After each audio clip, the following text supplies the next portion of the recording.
Olá, pessoal! A aula de hoje, então, é para falar um pouco sobre os parâmetros na amostragem por conglomerados em uma etapa. O que nós vimos já, então, ok? Vamos seguir aí no raciocínio que nós começamos lá na aula chamada Conceitos Iniciais em Amostragem por Conglomerados. Nós vamos tratar aqui, nós vamos chamar essa técnica, né, de AC, então na literatura, né, que a gente está seguindo, vai ter essa referência, e quando tiver AC1, significa que nós estamos pensando em amostragem por conglomerados em uma etapa, ou seja, após o sorteio dos conglomerados necessários, todas as unidades elementares que compõem esse conglomerado serão pesquisadas, ou seja, não há um sorteio de unidades elementares. Neste caso, na amostragem por conglomerados em uma etapa, são sorteados A pequeno, né, Azinho, que é menor do que Azão, conglomerados através de amostragem aleatória simples. Ou seja, a população ela é dividida em A conglomerados, A grande, né, e são sorteados A pequeno conglomerados. Essa seleção poderá ser feita com ou sem reposição. Na prática, o mais comum é que nós tenhamos, né, uma amostragem que vai levar em conta um sorteio que é sem reposição. Então, a gente pode, né, pensar na amostragem por conglomerados em uma etapa como uma amostra aleatória simples de valores agregados dos conglomerados. Quais são, então, os parâmetros, né, de interesse, né, que normalmente a gente tem quando a gente faz esse tipo de estudo, né? Nós vamos olhar aí as fórmulas e eu quero passar também um pouquinho as ideias na construção aí dessas fórmulas. Então, em termos de definição, nós vamos considerar que existe uma população U de tamanho N, N grande, né? E ela está dividida, essa população, em A conglomerados. Cada conglomerado vai ter tamanho B alfa, onde alfa então vai de 1 até A. Este tamanho ele pode ser variável, ou seja, não é obrigatório que todos os conglomerados sejam de mesmo tamanho. O que nós veremos é que nas situações em que os conglomerados são de tamanhos iguais, né, nós temos alguma facilidade matemática, digamos assim, para escrever as fórmulas dos diferentes parâmetros que nós vamos olhar. Considerando então que y é a variável de interesse, aqui nós vamos precisar de dois índices, né? Então nós vamos ter aí y, alfa i, onde alfa refere o conglomerado ao qual a unidade pertence e i é a própria unidade. Então nós temos a unidade i dentro do conglomerado alfa e y é o valor desta unidade. Certo? Né? Então nós temos aí a iésima unidade do alfaésimo conglomerado. Como é que nós vamos então olhar, né? Vamos estabelecer as relações entre os parâmetros. Primeiramente eu quero mostrar para vocês, né, indicar que nós podemos escrever o tamanho da população geral e o tamanho dos conglomerados através da seguinte notação. N, então, tamanho da população pode ser escrito como somatório, né, de B alfa, onde alfa vai de 1 até A, onde B alfa, então, é o tamanho de cada um dos conglomerados. O tamanho do conglomerado é o número de unidades elementares que nós temos dentro de cada um dos conglomerados. E nós podemos escrever isso aí como sendo AB barra. O que é o B barra, então? Vejam, né, na sequência que a gente tem essa definição. B barra nada mais é do que o tamanho médio dos conglomerados. Em termos, né, de matemática, nada mais é do que dividir N, tamanho da população, por A, número de conglomerados. A partir daí, então, a gente obtém o que a gente chama de tamanho médio dos conglomerados. Já vou fazer aqui um destaque, pensem um pouquinho que quando os conglomerados são de mesmo tamanho, qual é o valor aí de B barra. Bom, o que nós temos, né? Eu quero mostrar um pouquinho para vocês aí que nós temos como, então, pensar no parâmetro total, né? E nós, portanto, aí podemos pensar que existem os totais da população geral, né? E os totais dos conglomerados. Em termos de notação, na verdade, o total aqui, né, é um parâmetro bastante particular, né? É um pouco mais frequente que a gente trabalhe com o parâmetro média do que o parâmetro total. Entretanto, existem algumas situações em que pode haver o interesse aí de se olhar, de se estudar o total ao invés de estudar a média. Então, nós temos aí o tal alfa como sendo o total do alfaésimo conglomerado, que nada mais é do que fazer a soma dos elementos, né, dos valores das unidades elementares que compõem o conglomerado. Por consequência, o total populacional pode ser escrito da seguinte forma: então, tal é igual à soma dos tal alfa, e, portanto, né, nós podemos reescrever isso aí como sendo A que multiplica tal barra. O que é o tal barra? É o total médio por conglomerado, que nada mais é, matematicamente, se vocês olharem a fórmula, que fazer, né, tal dividido por A, que é o número de conglomerados, ou seja, né, sabendo qual é o total aí, né, geral, dividindo pelo número de conglomerados, a gente sabe então qual é o total médio por conglomerado. Bom, a partir daí, né, nós podemos ainda ter a escrita, né, a anotação de outros parâmetros, que são eles, né, as médias da população geral e as médias dos conglomerados. Sempre pode ser necessário ou, enfim, desejado, aí tem que ver, se conhecer valores dentro dos conglomerados. É claro que o nosso propósito aqui, quando a gente está pensando em planos amostrais, a ideia aqui é que a gente estude os parâmetros que se referem à população. Bom, mas o que nós temos? A média dos elementos dentro do mesmo conglomerado, aqui vai ter uma ideia que vocês já conhecem, que nada mais é do que calcular uma média, né? Que, por definição, nada mais é do que somar, né, uma certa quantidade de valores e dividir pelo número de parcelas, enfim, que a gente tenha no numerador. Mas o que nós temos aqui em particular? Nós vamos chamar que a média dentro do conglomerado vai ser mi alfa, então aqui a letra mi, porque nós estamos tratando de parâmetro, né? E isso nada mais é do que o numerador indica que nós temos a soma indo de i, né, igual a 1 até b alfa, de todos os valores aí dentro dos conglomerados, ou seja, y alfa i.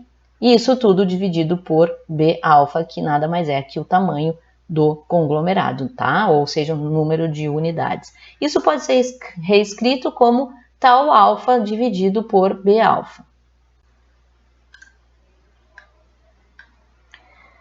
Entretanto, é interessante comentar com vocês que aqui a gente tem uma particularidade em que a gente pode calcular o que é chamado de média das médias dos conglomerados. E isso aí vai ser chamado de mi barra. Então vejam aqui a gente tem a fórmula e a média das médias, como o próprio nome diz, nada mais é do que, né, fazer a soma das médias obtidas em cada um dos conglomerados e dividir isso aí pelo número de conglomerados. Nesse momento, então, a gente tem a média das médias dos conglomerados. Pode ter situação em que essa medida pode ser bem interessante e elucidativa ou ilustrativa sobre aquilo que está se investigando.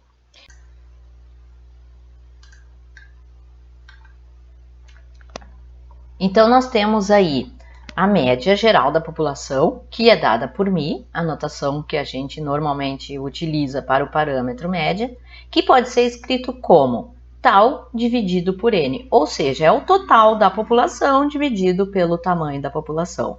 Vejam que nós podemos chegar numa notação para essa fórmula em que a gente leva em consideração tal barra dividido por b barra, ou seja, é a divisão do total médio por conglomerado pelo tamanho médio dos conglomerados. O que nós precisamos mais olhar aí sobre parâmetros? Nós temos, então, a possibilidade de pensar nos parâmetros que são as medidas de variabilidade, tanto, então, a variância da população geral como a variância dos conglomerados. Dentro dos conglomerados, nós temos lá um certo número de elementos e o que tem que se fazer nada mais é do que calcular a variância que a gente já conhece, né, que já sabe como calcular. Entretanto, aqui a gente tem uma notação particular por estarmos dentro da situação em que a gente dividiu a população em conglomerados. Então, a variância dentro do conglomerado vai ser chamada de sigma 2 alfa, e se vocês olharem a fórmula, isso nada mais é do que aquela variância que nós já estamos acostumados, que já conhecemos, que nada mais é do que a soma dos quadrados das distâncias de cada uma das unidades em relação à média do conglomerado. Tudo isso dividido pelo tamanho do conglomerado, ou seja, número de unidades elementares. Ok?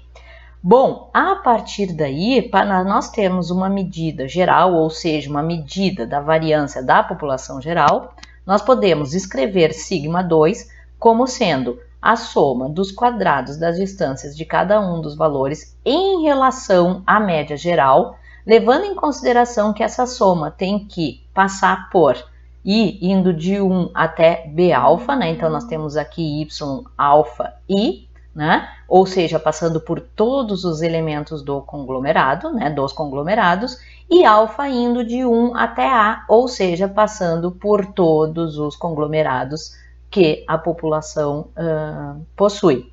Isso tudo dividido por N, tamanho da população. Então, aqui a ideia, não há uma novidade, entretanto, né, nós temos que pensar em como fazer a notação disso aí.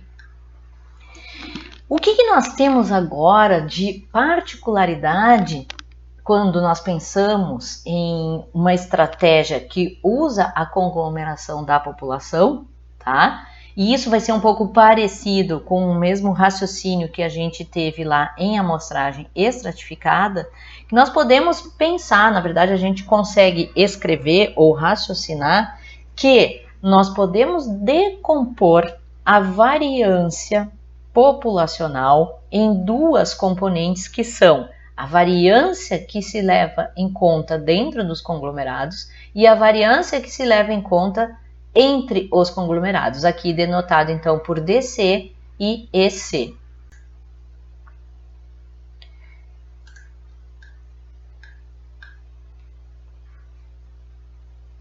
Então, sigma 2 DC pode ser escrito, né, como a soma dos quadrados das distâncias de cada um dos valores em relação à sua respectiva média do conglomerado alfa. Isso pode ser escrito dessa outra forma, muito mais simplificada, em que nós temos 1 sobre A, ou seja, número de conglomerados, que multiplica o somatório, né, da multiplicação de cada uma das variâncias dos conglomerados, multiplicado aí pelo peso respectivo do conglomerado alfa em relação ao tamanho médio dos conglomerados. Já a variância entre os conglomerados, nós podemos, né, verificar aí através da fórmula que isso nada mais é do que uma variância que leva em conta as distâncias, os quadrados das distâncias de cada uma das médias dos conglomerados alfa em relação à média geral da população. E isso tudo, né, com aquela ponderação que é o tamanho do conglomerado alfa dividido pelo tamanho médio dos conglomerados. Portanto, né, a gente pode pensar que existe uma relação e a relação entre essas variâncias vai ser sigma 2, ou seja, variância da população, nada mais é do que a soma da variância dentro dos conglomerados com a variância entre os conglomerados.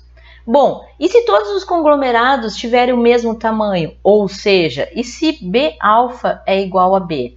Nós temos uma simplificação aí das fórmulas, tá? Eu sugiro que vocês olhem aí a variância entre conglomerados, mas eu quero falar um pouquinho aqui sobre a variância dentro dos conglomerados. Então vejam o que acontece. A variância dentro dos conglomerados, ou seja, sigma 2 DC, eu vou voltar para o slide anterior. Nós temos que a variância dentro dos conglomerados nada mais é do que 1 sobre A, que multiplica a soma de B alfa dividido por B barra, que multiplica a variância dentro a variância dos conglomerados. Entretanto, se B alfa for igual, né, para todos os conglomerados, isso significa que B alfa é igual a quê? A B barra. Portanto, isso aqui passa a ser 1 E nós temos então, né, como simplificar essa notação e dizer, né, enxergar que sigma 2dc nada mais é do que 1 sobre A, que multiplica o somatório de sigma 2 alfa. O que nós temos aí então? A ideia, né, é que quanto mais o tamanho de um conglomerado se afastar do tamanho padrão médio, digamos assim, do tamanho de todos os conglomerados, né, maior vai ser esse peso, enfim, que o conglomerado alfa vai levar em conta. Entretanto, se os tamanhos dos conglomerados forem todos iguais, esse quociente vai ser 1, né? Então, o que nós podemos pensar? Que quando esses conglomerados são de mesmo tamanho, a gente pode interpretar o sigma 2dc como sendo o quê? Como sendo uma média das variâncias dos conglomerados. É interessante que vocês olhem também isso aí para o sigma 2ec, ou seja, né, nós temos a ideia de que então B alfa dividido por B barra pode ser 1 quando os conglomerados forem de mesmo tamanho, e a partir daí então isso aqui desaparece e nós podemos visualizar que nós temos o quê? Né, que sigma 2ec então é uma variância entre as médias dos conglomerados, porque o que nós temos aqui é a soma dos quadrados, né, das diferenças das médias dos conglomerados em relação à média geral. Momento assim que eu gostaria, né, para nossa reflexão, né? Então, quando a gente escolhe, quando a gente tem uma estratégia de se fazer a conglomeração de uma população, é muito esperado, então, né, na verdade, assim, agora estou falando do mundo teórico, né, na prática isso de fato é muito difícil, né, mas na teoria nós gostaríamos que a conglomeração propiciasse o que a gente chama de uma micro-representação da população, ou seja, o ideal seria que cada um dos conglomerados, ou se a gente quiser olhar para um dos conglomerados, ele fosse uma réplica perfeita da população que a gente está investigando. Ela só teria, né, o conglomerado só teria um número menor de elementos do que a população toda, mas ele seria uma réplica, né, da população, ou seja, o ideal seria nós encontrarmos a variabilidade dentro do conglomerado que seria igual a variabilidade que existe na população. Portanto, né, isso tudo eu quero dizer, né, que a variância da população, quando a gente tem uma boa conglomeração, deve depender muito mais da variância que existe dentro dos conglomerados do que a variância que existe entre os conglomerados. No mundo perfeito, aquele mundo teórico, que ele não existe, tá? Mas seria pensar que sigma 2dc é exatamente igual a quê? A sigma 2. E sigma 2dc seria igual a 0. Ou seja, tanto faz qual conglomerado eu sorteio, que ele seria perfeito para representar a população. Na prática, isso não acontece, muito pelo contrário, pela maneira que a gente faz, né, o uso das conglomerações, ou seja, dos conglomerados, que muitas vezes é por uma proximidade geográfica, né? Não estou dizendo que é somente desse jeito, por exemplo, nós podemos pensar em outras formas, né? Mas muitas vezes os conglomerados, eles propiciam existir similaridade entre as unidades que compõem um conglomerado, que é o que na verdade a gente não gostaria, certo? Porque daí isso remete muito à ideia, né, da estratificação. Bom, eu queria só comentar um pouquinho sobre isso para suscitar algumas reflexões. Eu acho que a partir, né, de exercícios, né, realização de contas e interpretações, a gente pode começar, né, a aprimorar um pouco mais esse raciocínio. Então, nessa aula fica a sugestão aí, bastante simples, tá? Mas da realização de 2 exercícios. Esse aqui é um exercício, então, né, a minha sugestão, obviamente isso aqui depois que a Vanessa apresentar, a parte no R se tornará, né, será de uma facilidade muito grande, mas fica a minha sugestão aí de vocês começarem a trabalhar, né, e entender como é que faz o uso das fórmulas e coisa e tal, né, com esse exercício simples e, sei lá, fazer à mão, mesmo que seja, né, mas usar alguma ferramenta em que vocês consigam enxergar passo a passo, tá? Então aqui a ideia é calcular os parâmetros, uma população de tamanho 6, né, mas com 3 possíveis divisões, conglomerações, tá? Então vejam aí o que acontece com os valores dos parâmetros. E um segundo exercício aí que fica a proposta, né, tem um enunciado, um contexto com os respectivos dados para vocês trabalharem. Então fica a sugestão aí, né, para vocês seguirem nos estudos sobre amostragem por conglomerados, trabalhar aí com o cálculo dos parâmetros nesses 2 exercícios. Por hoje é isso, tá, pessoal? Fiquem bem.